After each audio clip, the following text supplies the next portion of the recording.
Welcome to மொஷேஸ் கில்லாடி kitchen. இப்படியெல்லாம் ஒரு சாம்பாரை வச்சு கொடுத்துட்டிங்கன்னா இட்லி தோசை பொங்கல் பிடிக்காதுன்னு சொல்கிறவங்க கூட இனிமேல் கேட்டு வாங்கி சாப்பிடுவாங்க. அவ்வளோ சூப்பராக இருக்குங்க. ஸ்பெஷலாக இந்த சாம்பாரை பொங்கலோடு வச்சு சாப்பிட்றதுக்கு வேறு லெவலில் இருக்கும். சிறுதானியத்தில் செய்யக்கூடிய எந்த பொங்கலாக இருந்தாலும் இந்த மாதிரி ஒரு சாம்பார் வச்சு சாப்பிட்டு பாருங்கள். டேஸ்ட்டு பக்காவாக இருக்குங்க. பொங்கலில் இந்த சாம்பாரை தொட்டெல்லாம் சாப்பிடக்கூடாதுங்க. அப்படி குழச்சி சாப்பிட்டிங்கன்னா டேஸ்ட்டு அல்டிமேட்டாக இருக்கும். கண்டிப்பாக ட்ரை பண்ணி பாருங்கள். இன்றைக்கி பாசிப்பருப்பையும் கத்திரிக்காயும் வச்சு டேஸ்டியான ஒரு சாம்பார் தாங்க பண்ண போகிறோம். அதுக்கு நான் 100 கிராம் அளவுக்கு பாசிப்பருப்பு எடுத்திருக்கேன். இந்த பருப்பை நான் முதல்லையே வறுத்து எடுத்து வச்சுருக்கேங்க. மெஷரிங் கப்பால் அளந்து எடுத்திங்கன்னா 1/2 கப் அளவுக்கு இருக்கும். வறுத்த பருப்பை ஒரு குக்கரில் சேர்த்துக்கலாம். இப்போ இந்த பருப்பை ஒரு 2 தடவை நல்லா கழுவி எடுத்துக்கலாங்க. நல்லா கழுவி எடுத்ததுக்கப்புறம் இதில் நம்ம தண்ணி சேர்த்துக்கலாம். எந்த கப்பால் நீங்கள் பருப்பு அளந்து எடுக்கிறீங்களோ அதே கப்பாலே 2 மடங்கு அளவுக்கு தண்ணி சேர்த்துக்கோங்க. நான் இப்போது 1 கப் அளவுக்கு தண்ணி சேர்த்துக்கிறேன். சேர்த்துட்டு இது கூடவே 1/4 டீஸ்பூன் போல் மஞ்சள் தூள் சேர்த்துக்கலாம். கூடவே பெருங்காயம் சேர்த்துக்கலாங்க. நான் ஒரு சின்ன கட்டி அளவுக்கு பெருங்காயம் சேர்த்துக்கிறேன். உங்கள்கிட்ட பெருங்காய கட்டி இல்லைன்னா 1/4 டீஸ்பூன் அளவுக்கு பெருங்காயத்தூள் சேர்த்துக்கோங்க.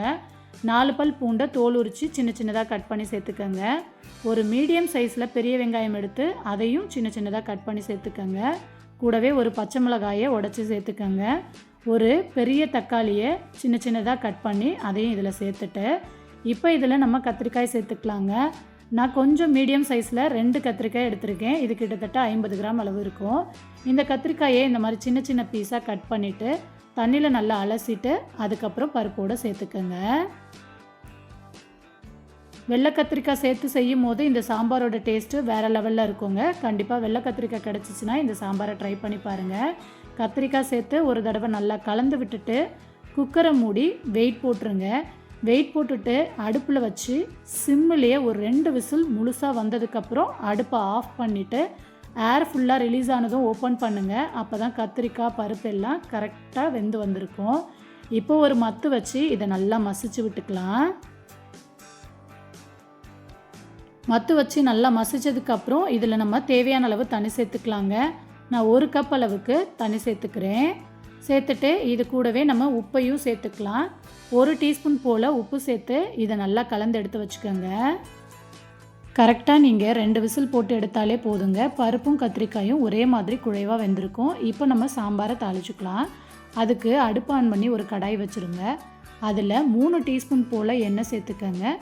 எண்ணெய் சூடானதும் 1 டீஸ்பூன் கடுகு உளுந்து சேர்த்து நல்லா பொரிஞ்சதும் 5 போல் சின்ன வெங்காயத்தை 1-2மாக கட் பண்ணி சேர்த்துக்கோங்க. கூடவே ஒரு கொத்து கறிவேப்பிலை சேர்த்து வெங்காயத்தை கண்ணாடி பதத்துக்கு நல்லா வதக்கி விட்டுக்கோங்க. பொன்னிறமாக வதக்க வேண்டாம். இந்த மாதிரி கண்ணாடி பதம் வந்ததும் இதில் 2 வரமிளகாயை கிள்ளி சேர்த்துக்கோங்க. கூடவே 1/2 தக்காளி பழத்தை சின்ன சின்னதாக கட் பண்ணி சேர்த்து இதை லைட்டாக வதக்கி விட்டுக்கோங்க. ரொம்ப குழைவாக வேண்டாம். ஒரு 2 செகண்டுக்கு நல்லா வதக்கினா போதும். இப்போ இதில் நம்ம சாம்பார் தூள் சேர்த்துக்கலாங்க. நான் 1/2 டீஸ்பூன் அளவுக்கு சாம்பார் தூள் சேர்த்துக்கிறேன். உங்கள்கிட்ட சாம்பார் தூள் இல்லைன்னா குழம்பு மிளகாய் தூள் கூட நீங்கள் சேர்த்துக்கலாம். உங்கள் காரத்துக்கு ஏற்ற மாதிரி கூட்டி குறைச்சி சேர்த்து பச்சை வாசனை போக இதை நல்லா வதக்கி விட்டுருங்க.